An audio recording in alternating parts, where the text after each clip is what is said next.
তো hey guys, welcome to real sports Bengali. তো বন্ধুরা, ফাইনালি আমরা পেরেছি। ফাইনালি আমরা একটি সিজনে লিগ শিল্ড এবং আইএসএল কাপ দুটোই একটি সিজনে জিতে নিতে পেরেছি। এবং কথায় আছে না, প্রতিটি খারাপের পিছনে কোথাও না কোথাও কিছু না কিছু ভালো লুকিয়ে থাকে। আজকে মোহনবাগানের ম্যাচেও ঠিক সেরকমটাই দেখা গেল, যেখানে একটি আনফর্চুনেট ওয়েতে মোহনবাগানের সবথেকে বেস্ট ডিফেন্ডার আলবার্তো রড্রিগেসের পায়ে লেগে যখন মোহনবাগানের অন গোলটা হলো, তখন থেকেই মলিনা সাবস্টিটিউটটা করলো এবং মোহনবাগান পুরোপুরিভাবে ম্যাচে ফিরে এলো। এবার যদি আমরা ম্যাচের রিভিউতে আসি, তো প্রথম থেকে মোহনবাগান কিছুটা অ্যাটাকিং শুরু করলে তারপর থেকে পুরো বেঙ্গালুরু বলতে গেলে প্রথম থেকে অ্যাটাকের পর অ্যাটাক, এইরকম অ্যাটাকই করে গেছে। যেখানে মোহনবাগানের কাছে মেন প্রবলেমটা হয়ে যাচ্ছিলো মিডফিল্ডে, যেখানে ব্যাঙ্গালুরুর হয়ে মেনলি 4টে মিডফিল্ডার খেলছিল। বিকজ অফ সুনীল ছেত্রীও অনেকটা মিডফিল্ডে এসেই খেলছিল এবং মোহনবাগানের কাছে মাত্র দুখানাই মিডফিল্ডার ছিল, আপুইয়া এবং অনিরুদ্ধ থাপা। অন্যদিকে ব্যাঙ্গালুরুর হয়ে Pedro Capo, Alberto Noguera, Suresh Singh এবং সুনীল ছেত্রীও পিছিয়ে এসে খেলে 4জন মিডফিল্ডারকে করে দিয়ে মিডফিল্ডে ম্যান বাড়িয়ে দিচ্ছিলো। এইভাবে মোহনবাগানের উপর তারা মেনলি প্রেসারটা ক্রিয়েট করে এবং অ্যাটাকের পর অ্যাটাক এইভাবে অ্যাটাকের পর অ্যাটাক করতেই থাকে। প্রথমত যদি আমি কয়েকটা স্ট্যাটস বলি, সেই স্ট্যাটস দেখা গেলে ব্যাঙ্গালোর প্রায় ওই 65%-এর কাছাকাছি বলের পজিশন রেখেছিল।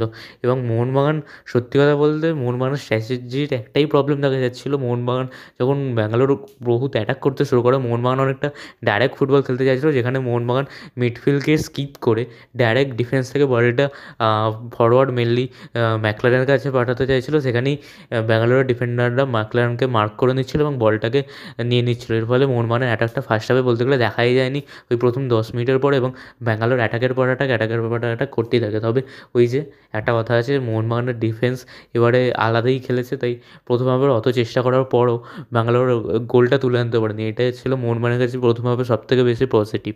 এরপর দ্বিতীয় হাফ শুরু হয় এবং মোহনবাগান আস্তে আস্তে অ্যাটাকে ফিরলেও আসে একটা ম্যাচের একটি খুবই খারাপ মুহূর্ত, যেখানে রায়ান উইলিয়ামস একটি বল ক্রস করে, যে ক্রসটি অ্যালবার্তো রড্রিগেসের পায়ে লেগে ডাইরেক্ট চলে যায় অন গোলে, যেখানে বিশাল কাদের কিছু করার ছিল না এবং সেই মুহূর্তে মোহনবাগান পিছিয়ে যায় 1 গোলে। এই ঘটনাটা ঘটে ম্যাচের 59 মিনিটে। এবং সত্যি কথা বলতে এই মুহূর্তটা যদি না ঘটতো, তাহলে হয়তো মোহনবাগান আজকে আইএসএল কাপটা জিততো না, বরঞ্চ হেরেই চলে আসতো, যেভাবে ব্যাঙ্গালোর অ্যাটাক করছিল।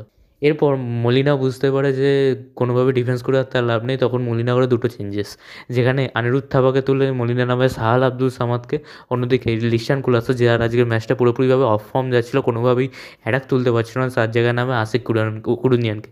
এবং আশিক কুরুনিয়ান নেমে পুরো লেফট চ্যানেলটা পুরোপুরি শেষ করে দিয়েছে। একে তো সুরেশ সিংয়ের এটা ইঞ্জুরি ছিল, তাই স্পিডে কম্পিট করতে পারছে না আশিক কুরুনিয়ানের সাথে, অন্যদিকে আশিকের স্কিল পুরোপুরিভাবে ডিস্ট্রয় করে দিয়েছে এবং সাহাল নেমেও একটা শট নিতে শুরু করে দিয়েছিল।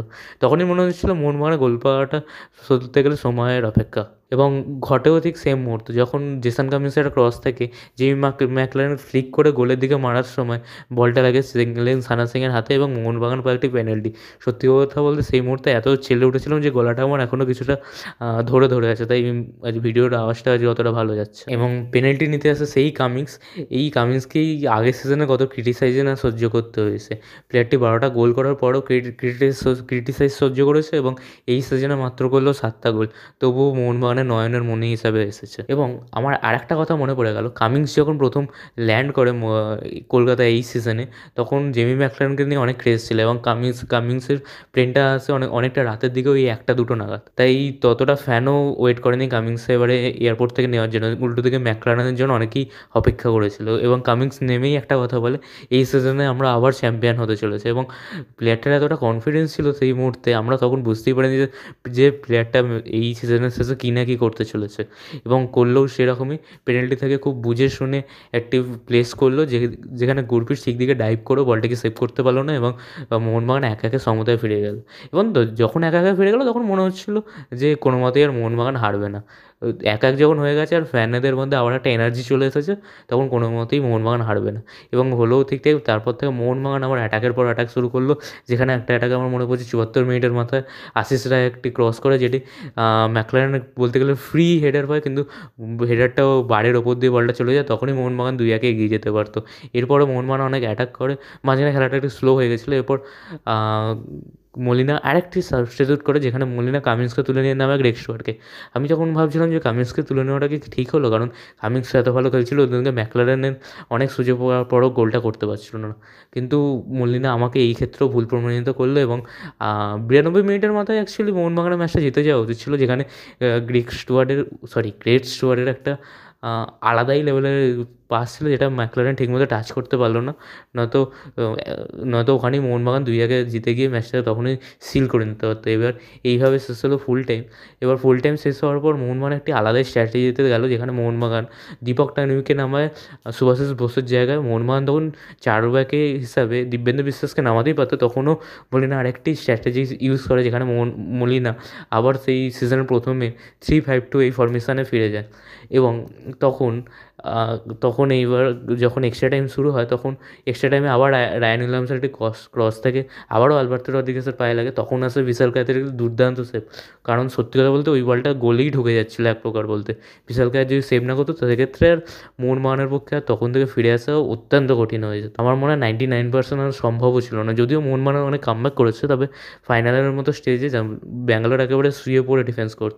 এরপর তার 2 মিনিট পরেই আসে সেই মুহূর্ত যখন আজকে এত চান্স পাওয়ার পরও ম্যাকলারেন গোল করতে পারছিল না, কিন্তু ম্যাচের শেষে বুঝিয়ে দিল যে ক্লাস একেই বলে। কারণ কেন এই প্লেয়ারটার কাছে 5টা গোল্ডেন বুট ছিল এই লিগে, এবং যেখানে গ্রেগ স্টুয়ার্টের একটি পাস থেকে ম্যাকলারেন বলটি নেয়, এবং পুরোপুরি বলবো একে তো চিংলেনসানা সিং একটা পেনাল্টি দিয়ে অলরেডি ম্যাচে অফ চলে গেছিলো, এবং গুরপ্রীত সিং সান্ধু যখন বিশাল কায়েত খেলেছিল ইন্ডিয়াতে, তখন একটি কমেন্ট করে না, তার জবাবটাও ওখানে দিয়ে দিল, যেখানে ম্যাকলারেন সুন্দর করে বলটা নিয়ে গুরপ্রীত সিং সান্ধুর পায়ের মাঝখান দিয়ে গোলটা করে দিল।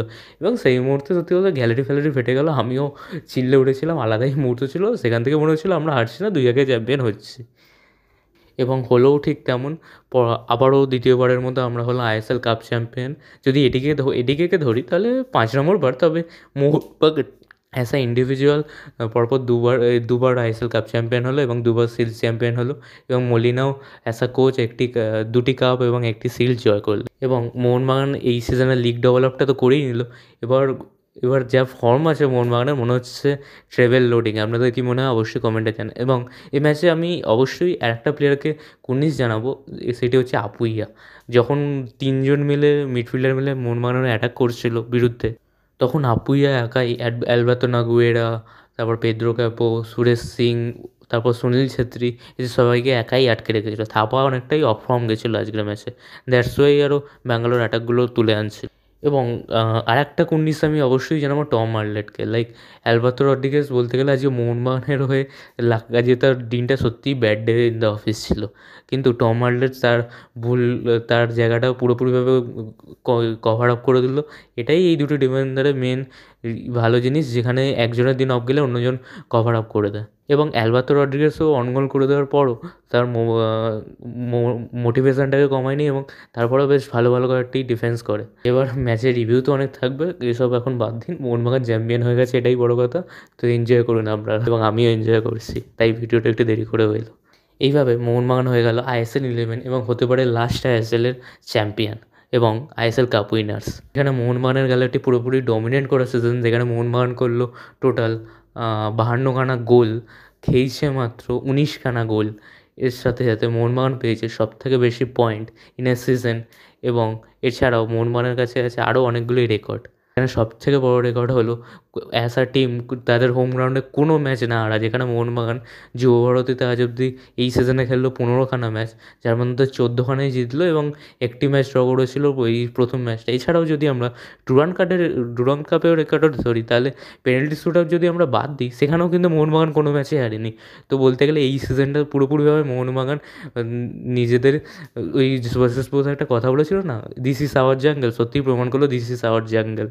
অন্যদিকে এবার যদি আমরা কয়েকটি ওই ইন্ডিভিজুয়াল প্লেয়ারদের অ্যাওয়ার্ডের কথা বলি, সেক্ষেত্রে আইএসএলে ইমার্জিং প্লেয়ার অ্যাওয়ার্ডটি পেয়েছে ব্রাইসন ফার্নান্ডেস। এছাড়াও আইএসএলের গোল্ডেন গ্লাভসটা অতি অবশ্যই পেয়েছে বিশাল কায়েত, এবং গোল্ডেন বুটটা অতি অবশ্যই পেয়েছে আলাদিন আজহারে। আমি ভাবছিলাম যে গোল্ডেন বলটা অবশ্যই সুভাশিস বোসকে দিতে পারে, তবে বলতে গেলে যার পাওয়ার সেই পেয়েছে আলাদিন আজহারে, যে 30টা গোলের কন্ট্রিবিউশন রেখেছিল, যেটা not the matter of joke. Subhasish Bose টিমকে চ্যাম্পিয়ন করালেও তার ইয়েটা অতটাও যায়নি যতটা আলাউদ্দিন আজরা যতটা ভালো ইমপ্যাক্ট রেখেছিল এই সিজনে। তো এই ছিল এই 3টে ইন্ডিভিজুয়াল অ্যাওয়ার্ড, যে ইন্ডিভিজুয়াল অ্যাওয়ার্ডগুলো দেওয়া হলো।